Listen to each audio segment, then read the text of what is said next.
Hey Nash, what should we make? I got us some more pork, and we're having friends over tomorrow. Why don't you cook some carnitas and make like a taco bar thingy? Oh goodness, I won't even ask. But anyways, let's make a carnitas feast.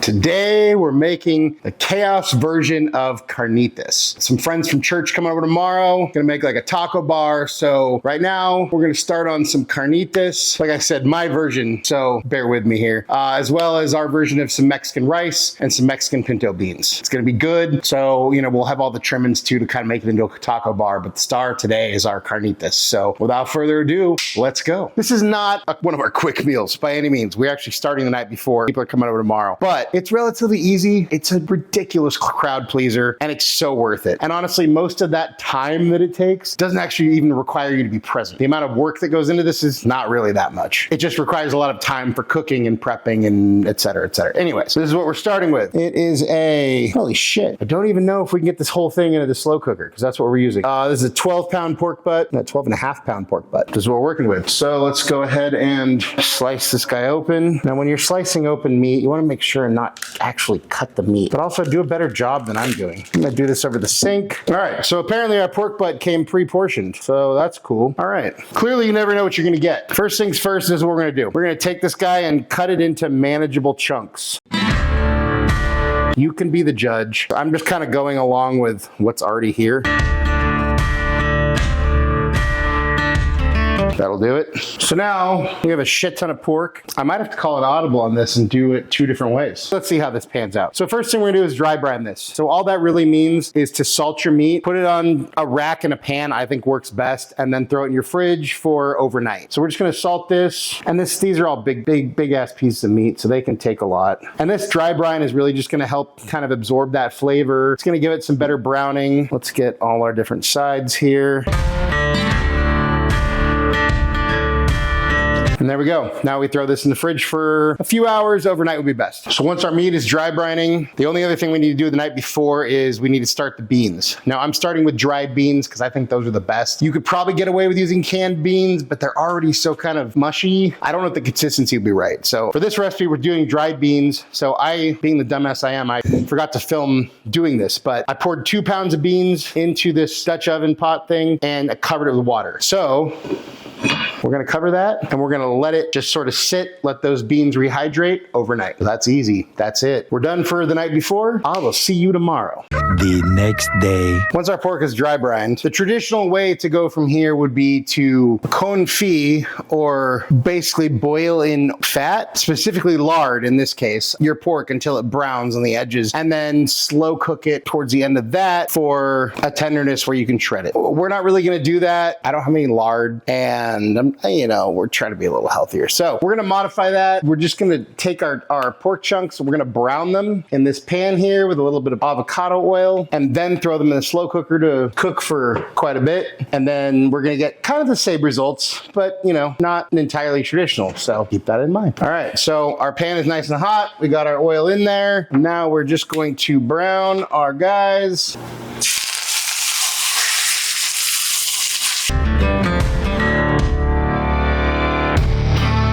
Depending on how big your pork butt was to begin with, you probably need to do this in batches, as we are in the process of doing right now. So like I said, we're just looking for a sear, maybe a minute per side, nothing more, because we're not looking to cook the meat. We're just looking for that sear, because then through the slow cook process, having that sear to begin with is gonna give it more flavor.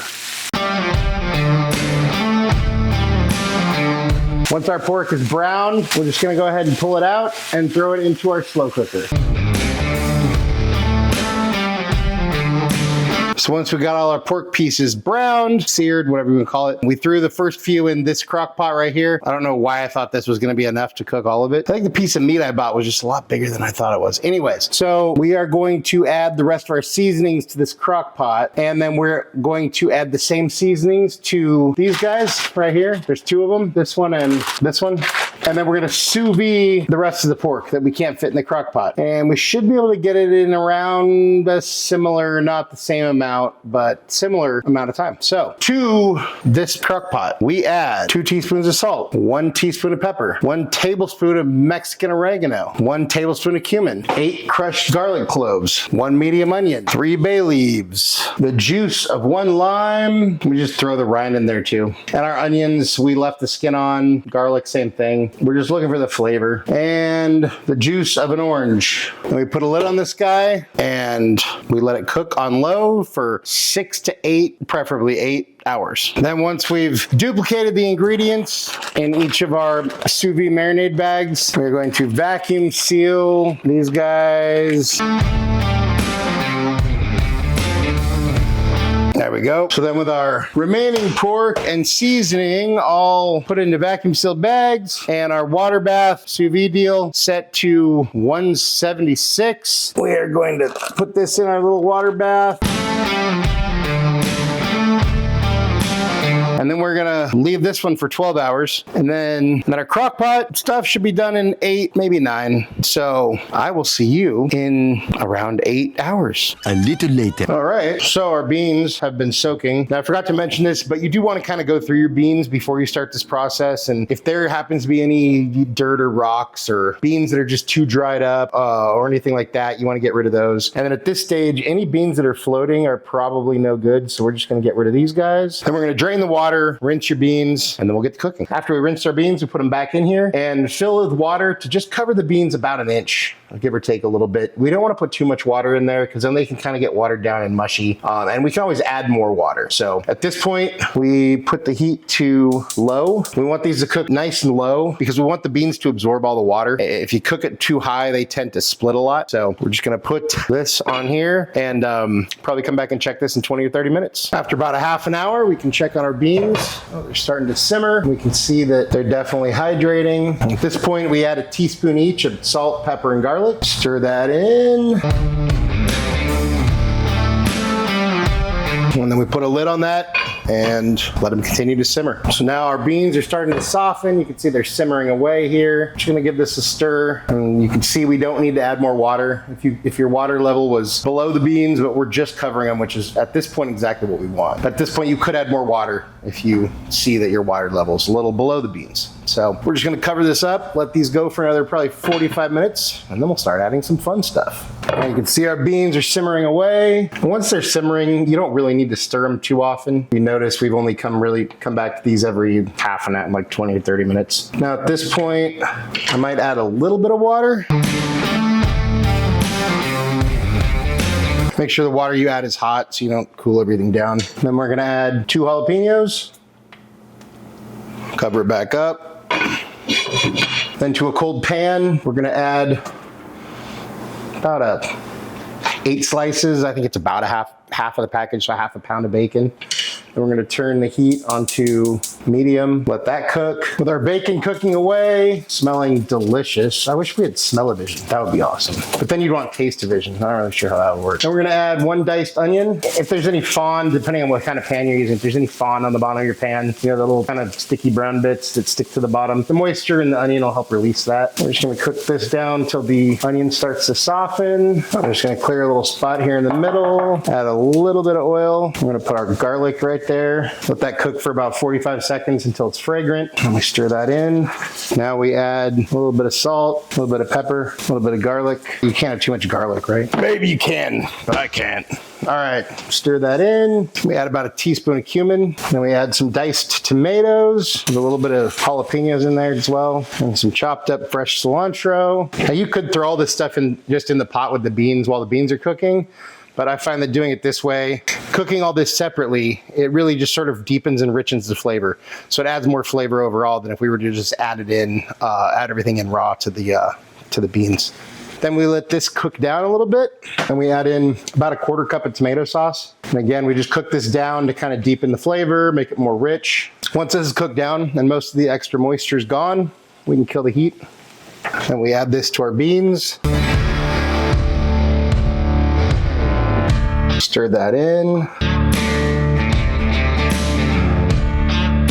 Let me put our lid back on and let this go for probably about another 25, 30 minutes, but we are almost there. When our time is up, kill the heat, give it a stir, and we're ready to serve. Now we start our rice. With our pot on medium high, add some oil, let that heat up. Once that gets hot, we add 3 cups of rice, stir that around in the oil. We're gonna toast it till it gets a nice golden brown. Then we add our onions, 1 diced onion, 2 tablespoons of chicken bouillon powder, and some garlic powder. And we cook this for another minute or 2 until the onions start to soften. And we add about 2 cups of tomato puree and some minced garlic.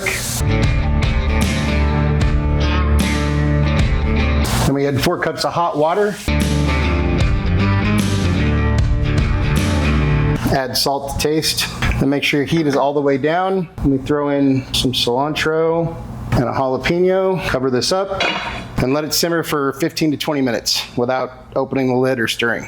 Once your pork's done, pull it out of the slow cooker or the sous vide. Leave the juice for now, but don't get rid of it. And then we just shred. And once your pork's all shredded, sort of spread it out. Turn your oven to broil. And then we're gonna pop this guy into the broiler for 5 minutes. After 5 minutes, take all the solids out of that juice in your crock pot or the juice you saved from your sous vide and pour about 1/4 cup of it over the pork. And then put it back in the broiler for 5 more minutes. Once our 20 minutes is up, move the lid, kill the heat. There might be a thin layer of tomato sauce over the top. That's fine, just kind of stir it around. Pop the lid back on, let it cool, and you're ready to serve. And here we have our chaos version of carnitas, Mexican charro beans, and Mexican rice.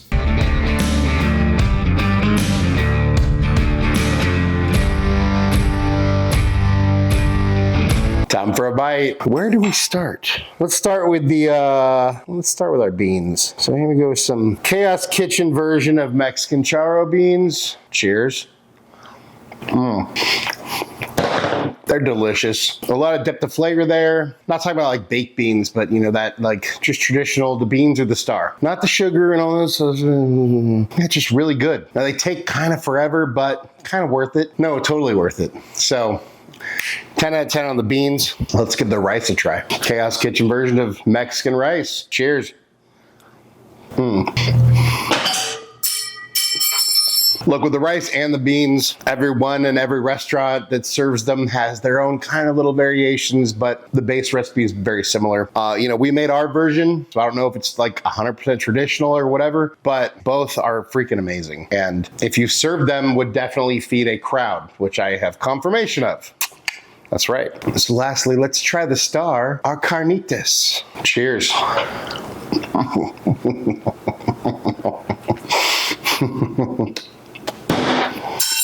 Look, we've made different versions of pulled pork. This is kind of our take on the traditional carnitas. We did it kind of 2 ways, and I ended up just mixing them together, but it was the sous vide and the crock pot or slow cooker. I mean, it's rich, it's juicy, it's delicious. It's a little bit crispy from that final step. Just damn good. I mean, it just belongs in a taco, but you could eat it by itself. You could throw it in a sandwich, call it a torta. You do you. All of these, especially with the measurements we did today and yesterday and the day before, whatever. All of these give you more than enough to serve a crowd. So you got a bunch of people coming over. I mean, this is a winning combination for sure. So hey, let's see what Nash thinks. Hey buddy, well hey, we got that carnitas that you requested. Here you go. What do you think, bud? That's delicious. Tastes like it was made with love. Anything you want to say to your fans? In hardship, we see true friendship. Such words of wisdom. Nash approves, I approve, and lots of other people approve as well. So hey, all 3 of these are total winners. Go make this, especially if you got to feed a crowd. You won't regret it, I promise. Hey, thank you so much for watching. We really appreciate it. If you wouldn't mind taking a second to like, subscribe, and share the show, it'd mean a lot to us. If you want notifications every time we drop a new episode, go ahead and hit that notification bell. If there's anything you want me to cook, you want me and Nash to taste, drop that in the comments or head over to the website, timschaoskitchen.com, and leave us a message there. And hey, just remember, cook more, eat better, embrace the chaos. That's it for now, folks. Until next time, peace.